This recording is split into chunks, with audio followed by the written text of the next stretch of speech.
Ассалому алейкум, бародару хоҳаро.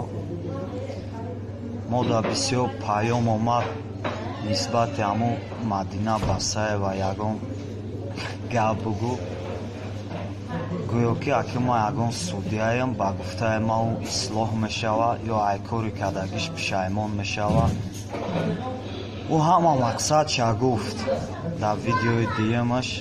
Худаш дар Екатеринбург мегардаву стрелкара дар Махачкала зад. Мақсад ки ай пишти ма доғистониёанд чиянд. Ҳамин мегум Аллоҳ ҳидоятш кина. Аллоҳ ҳидоятш кина.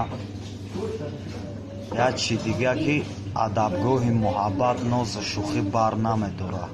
ӯ девона шид, шумо девона нашед. Ба ислом ҳазлу шӯхӣ накунед ки мезана тамом мекунед.